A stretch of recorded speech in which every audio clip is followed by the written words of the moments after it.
but nobody works for me. So. Hey, good afternoon. We're live here in Lincoln County Emergency Management, where I just learned something completely new today. But this is Jim Sharp. He is the director of Lincoln County Emergency Management, and we're here to talk a little bit today about business continuity and why it's so important for multiple reasons. So everybody's talking about everything going on right now, but there's also other reasons that business continuity is important, including some of our spring flooding and all of those things. Or if you have an emergency at work, how does that work for you, especially if you're a one-man band like many of our businesses in town? So I'm going to let Jim tell you a little bit about that, and I'll throw some questions his way every once in a while. Thanks very much for welcome. all of that, including the warning that we were live. But, Yes. Business continuity is critical in the private sector, it's critical in the public sector, in the government sector. Rachel makes a good point. It's really tough when it's 2 or 3 people. And for whatever the reason may be, I mean, there's a lot of stuff in the news right now about COVID-19, and we talk about flooding this spring and all those things, but you know, any emergency or disaster can impact a business.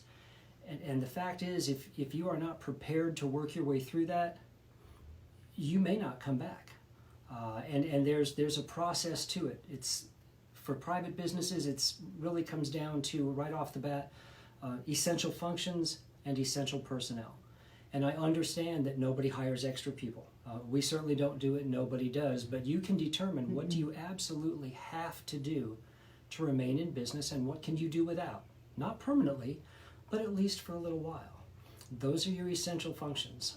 For instance, if you are an internet retailer, internet accessibility is your essential function. You have to have it or you can't operate.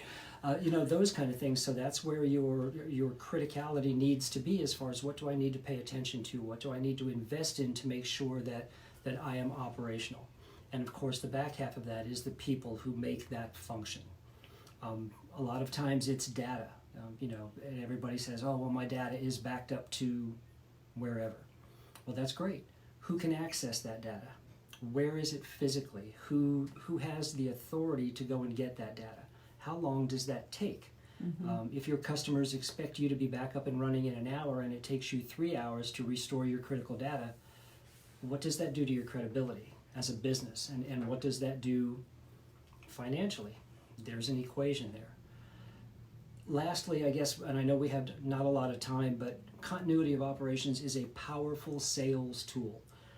If you are able to prove to the people that you work with that, you know, hey, not only am I prepared to take care of you on a day like today when it's sketchy but not so bad, but we're prepared to take care of you and stay in business when things get really bad, what does that do for your credibility? What does that do for the confidence that your business partners have in you, that they know that they can count on you no matter what? And I'll just leave it at that if anybody has any questions, or if you have any questions.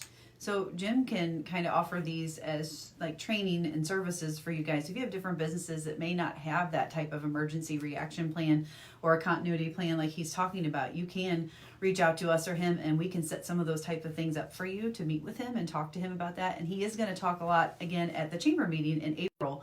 So our next general membership meeting is April the 6th, and Jim is our program. So a lot of that can be spring flood related or whatever, but you guys really need to listen to what he has to say. And if you actually want him to come talk to your businesses, that is something that can be done, correct? We'd happily do that, yes. We're a government agency. There's obviously no cost for that. I hope it's obvious that there's no cost for that.